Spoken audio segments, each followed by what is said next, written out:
नारायण वासुदेवा कृष्ण गोविंद हरे मुरारे नाथ नारायण वासुदेवा एकमात्र स्वामी सखा हमारे एकमात्र स्वामी सखा हमारे हे नाथ नारायण वासुदेवा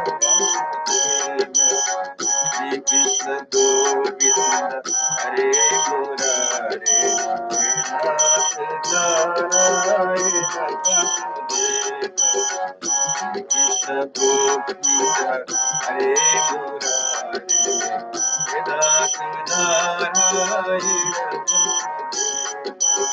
एकमात्र स्वामी सखा हमारे स्वामी सखा हमारे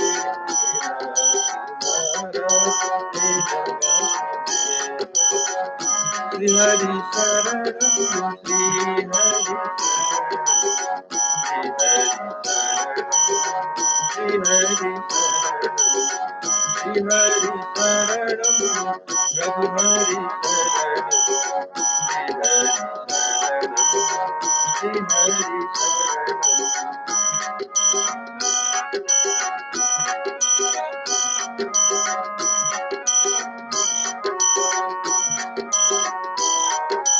श्री हरि शरणम प्रभु हरि श्री हरि श्री हरि शरणम प्रभु हरि श्री हरि जय श्री हरि जय श्री कृष्ण।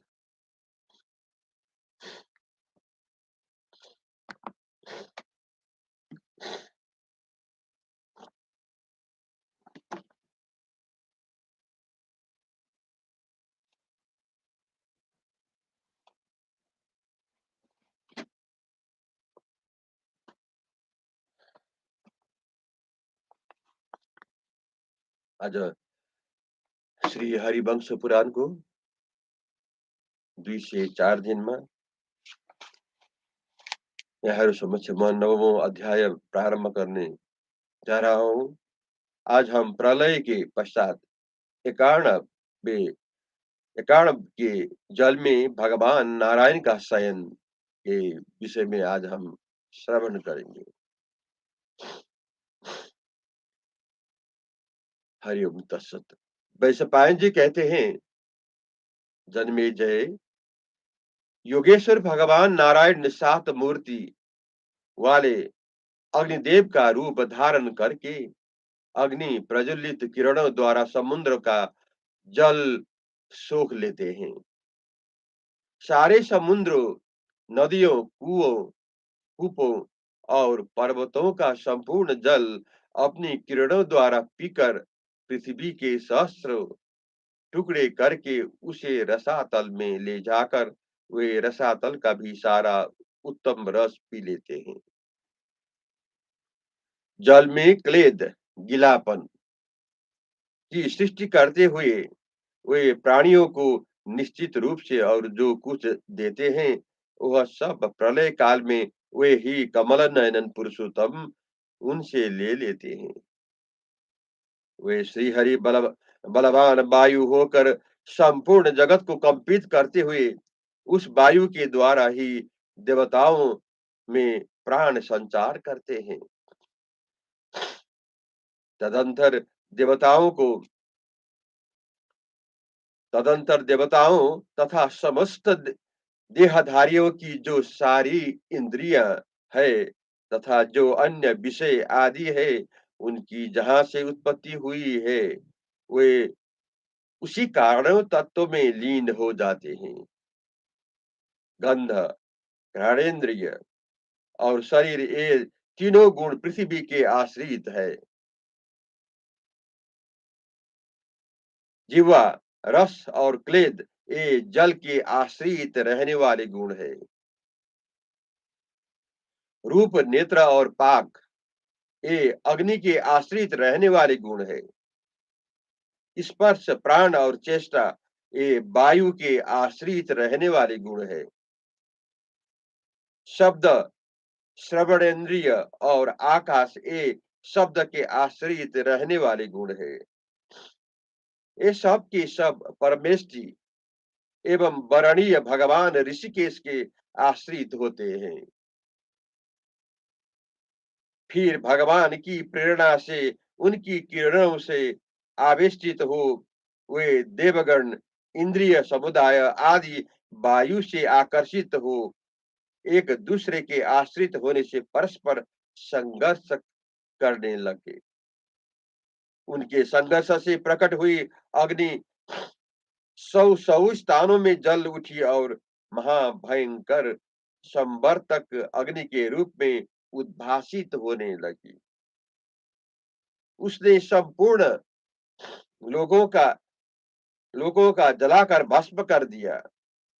उस संपर्क सम, संवर्तक अग्नि ने सम पर्वत, वृक्ष, गुल्म, लता, बल्ली, तृण, दिव्य विमान, नाना प्रकार के नगर, पुण्य आश्रम, दिव्य शोभा से संपन्न मंदिर तथा अन्य जो जो आश्रय लेने योग्य स्थान है उन सब को दग्ध कर डाला।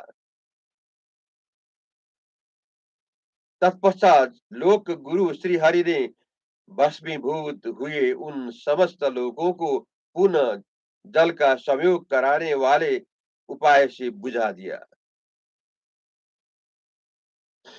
सहस्रों नेत्र वाले उन महा तेजस्वी श्री कृष्ण ने महान मेघ बनकर दिव्य जल रूपी भविष्य से पृथ्वी को तृप्त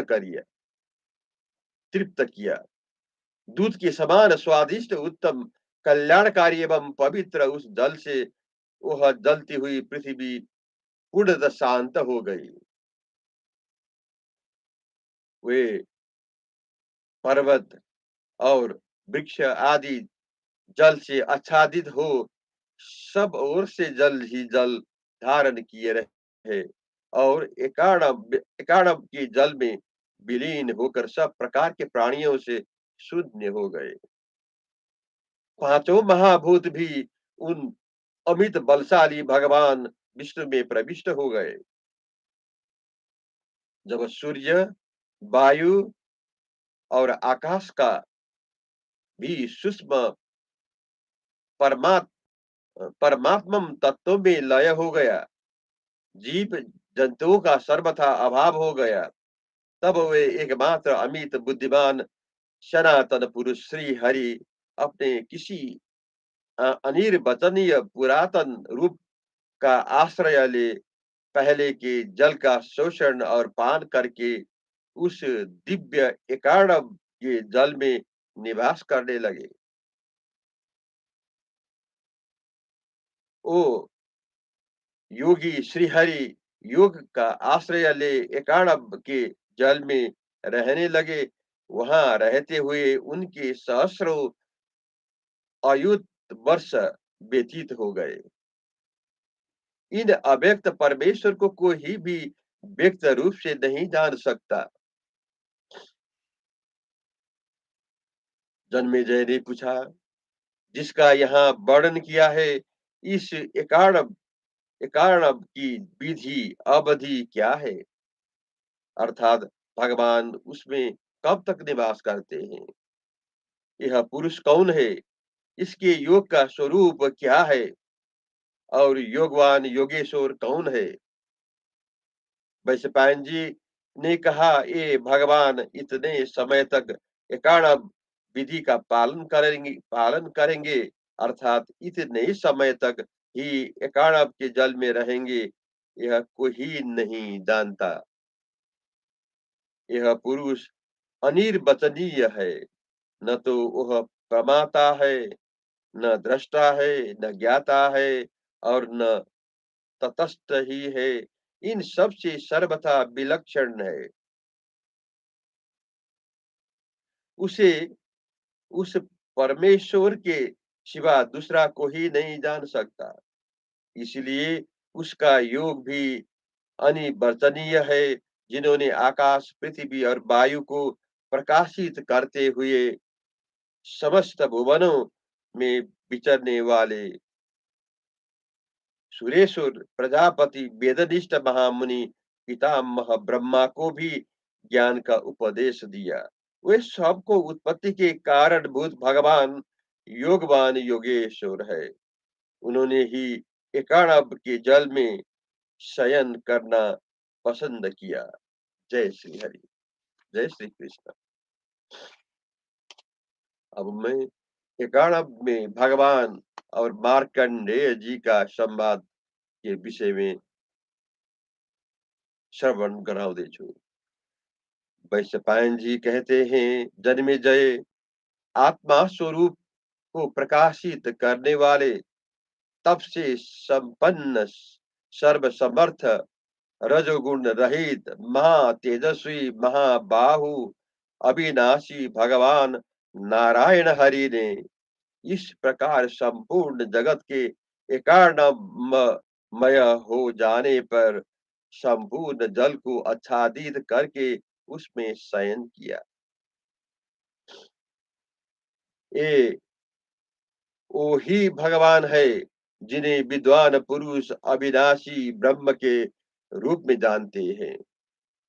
वो भूत, भविष्य और वर्तमान तीनों काल का आश्रय लेकर वहां सोए थे। जिस परम तत्व को यज्ञ पुरुष के नाम से कहा गया है तथा पुरुष नाम से प्रसिद्ध हो अन्य वस्तुएं है, वे सब पुरुषोत्तम श्री हरि ही है। यज्ञ में तत्पर रहने वाले जो ब्राह्मण ऋत्विज कहलाते हैं, वे उन्हीं परमात्मा श्री हरि के श्री विग्रह से पूर्व काल में प्रकट हुए हुए थे। उस समय उन्होंने उनको किस तरह प्रकट किया, यह बताता हूँ, सुनो। उन भगवान ने सर्वश्रेष्ठ ब्रह्मा और सामगान करने वाले उद्गाता को अपने मुख से उत्पन्न किया होता और अर्धोर्जु की सृष्टि अपनी दोनों भुजाओं से की। वेदाध्ययन करने के कारण ब्रह्म ब्रह्मणा ब्रह्मणाक्षमसी नाम वाला ब्राह्मण उन्हीं से प्रकट हुआ। उन्हीं ने प्रस्तोता और मैत्रा वरुण नामक प्रशास्ता की सृष्टि करके प्रतिस्पष्टा को प्रति प्रस्ताता को उत्पन्न किया। भारत उन्हीं भगवान ने उधर से प्रतिहर्ता और पोता की सृष्टि की। भरत नंदन उन्हीं ने मन और उरु से अच्छा वाक और निष्ठा के उत्पन्न किया। दोनों हाथों में अग्नि अग्निर्ध और यज्ञ संबंधी शुभ्र शुभ्र सुब्रमण्यों को उत्पन्न किया। भुजाओं से ग्रावस्तुता और यज्ञ संबंधी उन्नता की सृष्टि की। इस प्रकार इन जगदीश्वर भगवान श्री हरि ने संपूर्ण यज्ञ कर्मों का उपदेश देने वाला 16 उत्तम ऋत्विजों को सृष्टि की। ये ही वेदमय और यज्ञ सम्मित पुरुष है। छहों अंगों, उपनिषदों और कर्मकांड सहित संपूर्ण वेद भी इन्हीं के स्वरूप है। जब वे एकाणम के जल में शयन करते थे, उस समय जो आश्चर्यजनक घटना घटित हुई थी, उसे मुनीश्वर मार्कंडेय जी ने ठीक ठीक अनुभव किया था, ऐसा सुना जाता है। महामुनि मार्कंडेय उन भगवान श्री हरि के उदर में ही जवान से बूढ़े हो गए थे। उन भगवान के ही उत्तम तेज से मार्कंडेय जी के अनेक सहस्र वर्षों की आयु प्राप्त हुई थी। इस तरह तीर्थ यात्रा के प्रसंग से भगवान के उदर में ही भूमंडल के तीर्थों में विचरते रहे। उन्होंने वहाँ पवित्र आश्रमों, तीर्थों, देवालयों, देशों, विचित्र राष्ट्रों और नाना प्रकार के नगरी का दर्शन किया। तत्पश्चात वे घोर तपस्या का आश्रय ले जप और होम में संलग्न होकर अत्यंत दुर्बल हो गए। इसके बाद एक दिन मार्कंडेय जी धीरे से भगवान के मुख से बाहर निकल आए। देव माया से मोहित होकर वो अपना निकलना नहीं जान सके। भगवान के मुख से निकलकर मार्कंडेय जी एकाएक के जल में आ गए। फिर तो उन्होंने अपने आप को सब ओर से अंधकार से आच्छन्न देखा। अब उनके मन में बड़ा भारी भय हुआ। अपने जीवन के लिए भी संशय उत्पन्न हो गया। परंतु भगवान के दर्शन से उन्हें बड़ा हर्ष हुआ। वे बड़े विस्मय में पड़ गए थे। वे ओ मार्कंडेय मुनि अत्यंत संकीत हो मध्यस्थ की भांति इस प्रकार विचार करने लगे। मेरी यह चिंता क्या है? मुझे मोह हो गया है या स्वप्न का अनुभव हो रहा है? निश्चय ही मेरा यह भाव, चिंता, मोह और स्वप्न में से ही कोई हो सकता है। क्योंकि ऐसी असंबद्ध और अयुक्त बात कभी सत्य नहीं हो सकती। जहाँ चंद्रमा, सूर्य और वायु का दर्शन नहीं होता, पर्वत और भूतल आच्छन्न हो गए हैं, ऐसा यह कौन सा लोक है? इसी चिंता में डूबे हुए मार्कंडेय जी खड़े रहे। वहां उन्होंने महासागर के मध्य में मग्न होकर सोए हुए एक पर्वताकार पुरुष को भी देखा, जो सजल जलधर के समान जान पड़ता था। वह पुरुष अपने तेज से तप सा रहा था, अपनी दीप्ति से उद्भासित हो उद्भासित सा होता था। गंभीरता के कारण जागता सा जान पड़ता था और सर्प के समान उच्छ्वास से ले रहा था। वे वो मुनि आश्चर्य से चकित होकर ज्यों ही भगवान के पास यह पूछने पूछने के लिए आए कि आप कौन है, त्यों ही फिर धीरे से भगवान के उदर उदर में पहुंचा दिया गए। पुनः उनकी कुक्षी में प्रवेश करने पर मार्कंडेय जी सुस्थिर हुए। वे एकाणव की घटनाओं का स्वप्न सुप्रदर्शन समझते हुए फिर इधर-उधर विचरने लगे। वे पहले की भांति पृथ्वी पर घूमने और घूम भूतल भूतल तथा स्वर्ग के पवित्र पुण्य तीर्थों का दर्शन करने लगे। उन्होंने भगवान के उदर में स्थिर हुए सैकड़ों यज्ञ संबंधी ब्राह्मणों और उत्तम दक्षिणा के साथ समाप्त होने वाले यज्ञों का अनुष्ठान में लगे हुए यजमान को देखा। जय श्री हरि, जय श्री कृष्ण।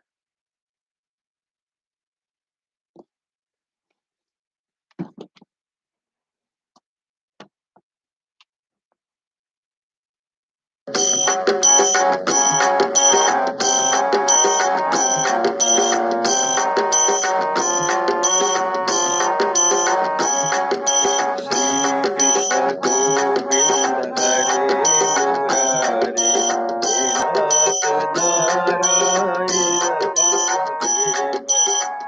कृष्ण गोविंद हरे मुरारे, हे नाथ नारायण वासुदेव। एकमात्र स्वामी सखा हमारे, एकमात्र स्वामी सखा हमारे, हे नाथ नारायण वासुदेव।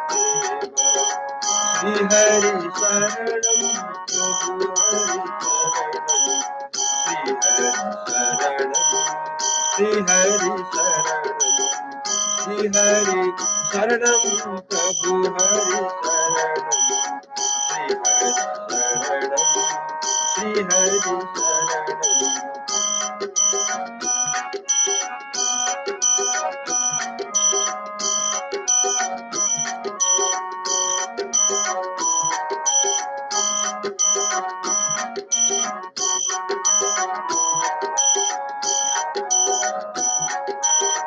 श्री हरि शरणम, श्री हरि शरणम, प्रभु हरि शरणम,